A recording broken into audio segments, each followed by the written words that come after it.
Estamos en el laboratorio de portadores ópticos. ¿Cuál es el trabajo que realizáis aquí, José Luis? Básicamente realizamos dos labores. En primer lugar, especificamos cuáles son los parámetros y los valores de los parámetros que se deben estudiar en los elementos que vayamos a incluir en la red de fibra óptica. Y en segundo lugar, comprobamos que los elementos que nos traen a homologar cumplen con estas especificaciones. ¿Cómo viaja la luz a través de una fibra? Bueno, podemos explicar la transmisión de luz a través de una fibra óptica por el fenómeno físico de reflexión total. Ocurre siempre que la luz intenta pasar de un medio como el agua o la zona dopada de una fibra óptica a otro medio de menor índice de refracción como pueda ser el aire o el revestimiento, el material que recubre la zona dopada de una fibra óptica. Para entenderlo, pensemos en lo que ocurre cuando sumergidos en una piscina intentamos ver un objeto que está en el exterior.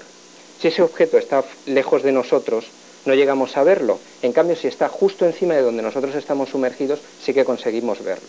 Se debe a que en el primer caso, los rayos de luz que intentan salir de la piscina inciden en la superficie de separación entre el agua y el aire muy planos, de manera que rebotan en esa superficie y no llegan a salir. Pues bueno, en la fibra óptica ocurre lo mismo.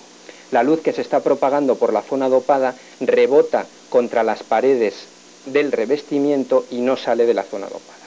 Entonces, ¿cómo mandamos información? Porque de eso es lo que se trata, ¿no? Pues bueno, lo que hacemos es inyectar en la fibra óptica unos impulsos de luz que llevan codificada una señal. Estos impulsos tienen una cierta anchura y una cierta forma, y se trata de que en su viaje por la fibra óptica sufran las menores modificaciones posibles. Y básicamente, ¿cuáles son estas modificaciones? Pues en primer lugar, estos impulsos se atenúan, pierden energía. Y en segundo lugar, estos impulsos se pueden ensanchar e incluso llegan a mezclarse unos impulsos con otros. Ocurre lo que llamamos un fenómeno de dispersión. Y este fenómeno es debido a que cada uno de estos impulsos está formado por muchas longitudes de onda diferentes, muchos colores diferentes, y cada uno de estos colores viaja por la fibra a una velocidad diferente. Además, en un cierto tipo de fibras ópticas, en las fibras ópticas multimodo, cada parte de impulso sigue una trayectoria diferente dentro de la fibra, y esto contribuye aún más a que el impulso se ensanche. En definitiva, es igual que si en un desfile tenemos dos agrupaciones de coches perfectamente formadas, pero cada uno de los coches viaja a una velocidad diferente y siguiendo trayectorias diferentes. Lógicamente, a los 10 metros de desfile se van a ver deshecho esas dos formaciones y se van a ver mezclado unas con otras. Sí. ¿Y cuántos tipos de fibras existen? Pues básicamente encontramos dos tipos de fibra, la fibra óptica de plástico y la fibra óptica de sílice. Y dentro de la fibra óptica de sílice también hay otros dos tipos, las fibras ópticas monomodo y las fibras ópticas multimodo. Las fibras ópticas monomodo se caracterizan por tener una zona dopada muy estrecha, de manera que únicamente entra un rayo de luz que solo se puede propagar siguiendo una única trayectoria. En cambio, en las fibras multimodo, esa zona dopada es mucho más ancha, de manera que se pueden propagar simultáneamente muchos rayos de luz. Es lo mismo que si consideramos una carretera de un solo carril, donde solo podemos avanzar con nuestro coche siguiendo ese carril, o bien una autopista de 3 carriles, donde podemos avanzar cruzándonos de un carril a otro, siguiendo multitud de trayectorias diferentes. En telecomunicaciones, ¿cuál es la que más se utiliza? Pues la que más utilizamos es la monomodo, y precisamente porque en la multimodo son posibles varias trayectorias diferentes para los rayos de luz. Como te he contado al hablar de la dispersión, esto lo que hace es que los impulsos de luz se ensanchen.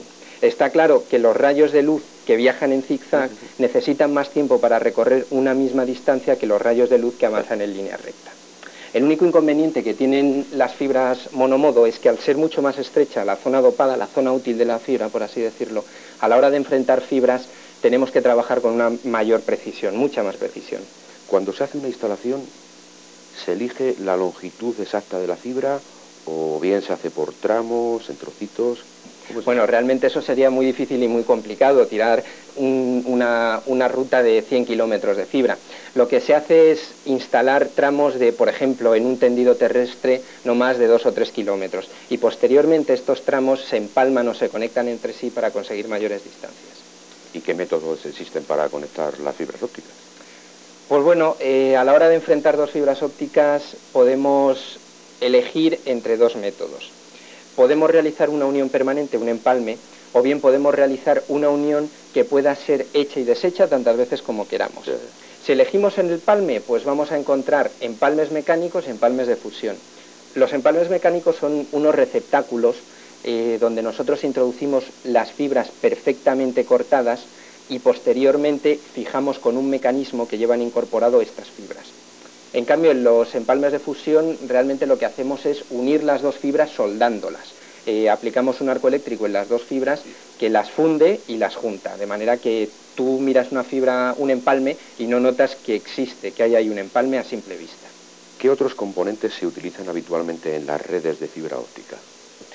Bueno, pues claramente no solo hay fibras y conectores, tenemos también filtros, que son unos elementos que nos permiten dejar pasar solo un tipo de luz, solo un color y no otro.